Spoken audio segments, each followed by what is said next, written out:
钱呐，赚钱！哎，钱要不要？钱我要啊，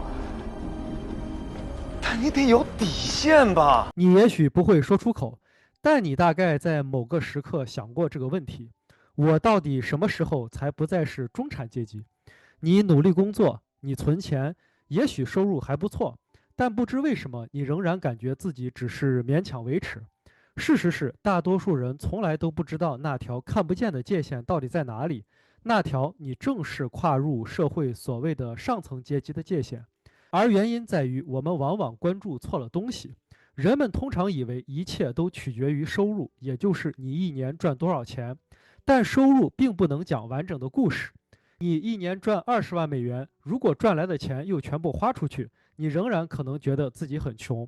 真正衡量阶级的标准，也是富人私下真正关注的指标，是净资产，也就是你所拥有的减去你欠下的。真正关于社会地位的真相就藏在这里。在这期视频，我们会拆解到底需要多少净资产才能正式进入上层阶级，这个数字究竟代表什么，人们是如何走到这一步的，以及为什么这件事可能比你想象的更可实现。大家好，我是王博士，欢迎回来。作为投资人和创业者，我每周都深度研读美联储等官方报告，把复杂的数据拆解成清晰可理解的财富判断。如果你想用 Fed 数据看清美国的财富真相，欢迎订阅这个频道，每周获取最新的数据解读。我们先从一个简单的问题开始：上层阶级到底意味着什么？对于有些人来说，它意味着住在大房子里，开豪车；对于另一些人来说，它意味着不用担心账单，或者可以不看银行账户就请假休息。但问题在于，每个人的定义都不一样。如果你只看收入，很容易认为一个年收入20万美元的人一定是上层阶级，但现实是，很多这样的人正在被债务、房贷和高昂的生活成本压得喘不过气，每一份薪水都被吃干抹净。收入告诉你钱进来的速度，净资产告诉你钱真正留下了多少。正是因为如此，研究财富的人从不用收入来定义阶层，他们用的是资产减去负债，这是衡量你真实财务位置的最准确的方式。因为一个年收入7万美元但持续储蓄和投资10年的人，最终可能比一个收入是他3倍但却把钱全部花光的人更富有。中产和上层之间的真正分界线，从来都不是你赚多少钱，而是你留下多少、增长多少以及能维持多久。当你真正去看这些数字，那条界限会变得出奇的清晰。要理解上层阶级真正意味着什么，我们必须先看看大多数人实际上处在什么位置。下面这张表来自于美联储 ICF 的财富分位的阈值整理。你可以看到，美国家庭的净资产中位数大约是在19万美元左右，也就是说，一半的家庭低于这个水平。前10%家庭净资产的门槛大约是190万美元，这正是上层阶级开始显现的区间。资产开始真正产生收入，你的生活不再完全依赖于工作。前1%家庭净资产的门槛大约是1160万美金，这是真正的财务独立。金钱增长的速度已经快过你花钱的速度，所以严格按数据来讲，很多人讲的真正变成上层阶级，大概率就是指的是90分位，也就是前10%。这些数字听起来也许遥不可及，但它们并非不可实现，因为中产和上层之间的差距不是钱多钱少的问题，而是资产的增长引擎完全变了。大家想想，很多人对自己阶层的判断是靠什么呢？给你1秒钟，答案是靠房子。在美国尤其如此，你只要买到一套自住房，房价上涨，净资产就很容易被推高。但这里有一个非常重要的误区，房产净值 （home equity） 是净资产的一部分，但它的流动性和可复制性非常差，所以房子很大程度上是固定资产，而不是资产增长引擎。更关键的是 ，SCF 的净资产定义里，自住房本来就被算进净资产里了。所以，如果你用含自住房的净资产去判断阶层，你会更容易产生一种错觉：我的净资产也不低呀，我是不是已经接近前10%了？但当你把视角从净资产数字换成资产结构，你会发现很多人的净资产看起来不低，但非房产的增长引擎很弱。真正的上层阶级的能力并没有形成。那么人们究竟是如何做到的呢？一个人如何从存下几千美元都很困难，一步步走到积累起数百万甚至数千万美元的净资产呢？答案并不是来自于一份巨额薪水，而在于资产结构。为了回答资产结构的问题，我们直接上数据，总结了不同净资产阶层各类资产的持有率。你可以看到，在前10%上层阶级 （upper class） 这个阶层里边，自住房持有率是95.4%，这说明房子仍然很常见，但这不是分水岭，因为中产阶级 （middle class） 自住房持有率也已经到了91.5%了，只有3.9%的区别。那么，真正中产和上层阶级的分水岭在哪里呢？我们可以看到，从中产到前10%的家庭，股票资产持有率从68.3%增长到了95.5%，增加了27.2%；退休账户持有率从62.9%增长到了91.3%，增加了28.4%；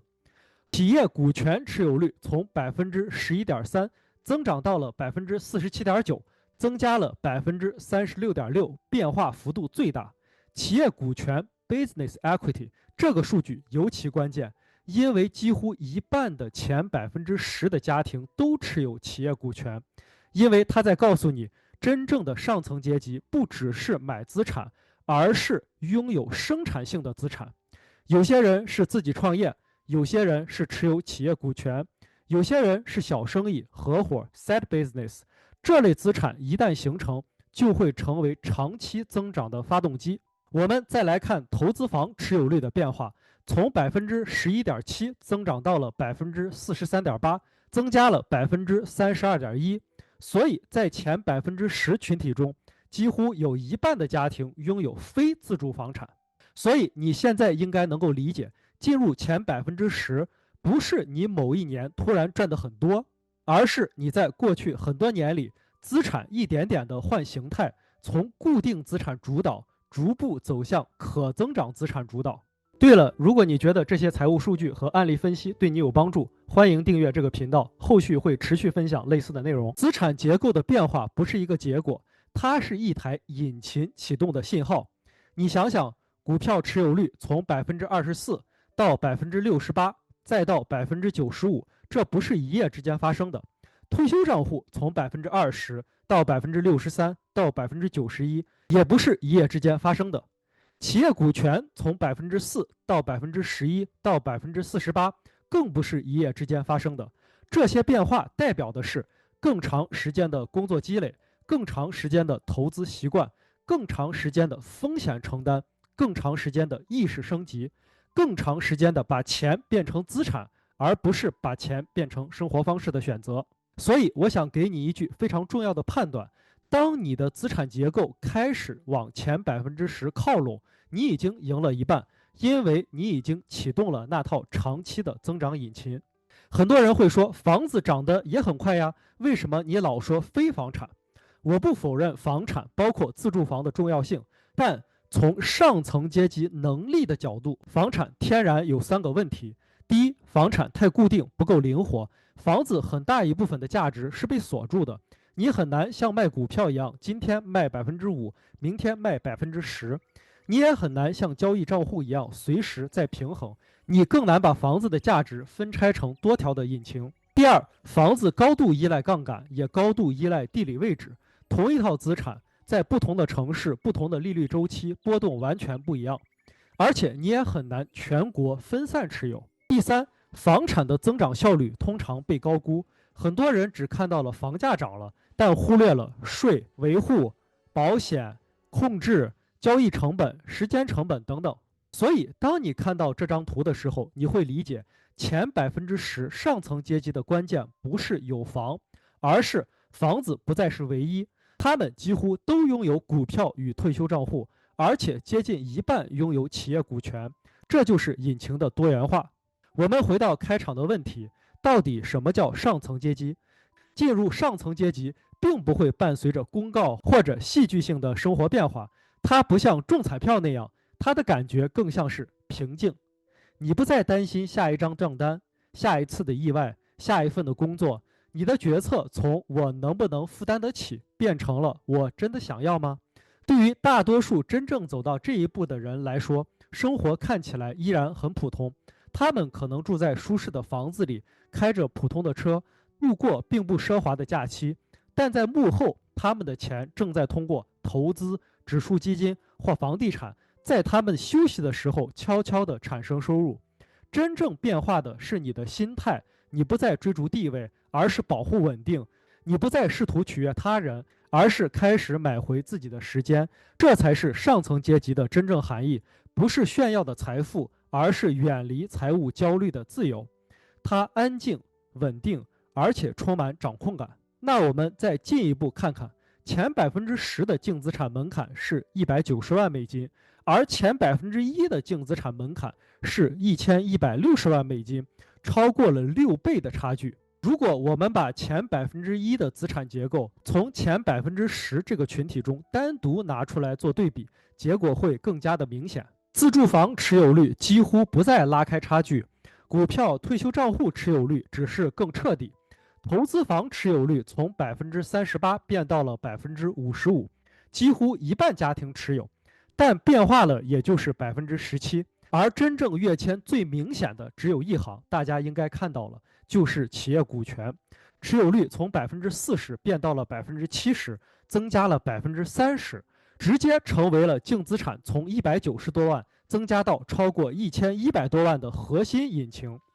当一个家庭净资产达到前1%这个量级，它通常会发生系统性的变化，资产配置更加偏向股权与企业，现金流来源更加多元化，金钱的增长速度已经快过你花钱的速度。这也是为什么你会看到很多人说前10%是进入上层阶级，而前1%才是真正意义的财富自由。所以今天这条视频，我希望你记住的不是一个数字，而是一个结构。前10%的净资产门槛大约在190万美金左右，但真正决定你能不能成为上层阶级的，往往不是差那几十万，而是资产结构差了一整套增长引擎。如果你的净资产主要来自自住房，你可能看起来很有钱，但弹性不够。如果你的资产结构开始出现股票、退休账户、企业股权、投资房或是其他可复制的资产，那么你的净资产不一定已经达到了前10%，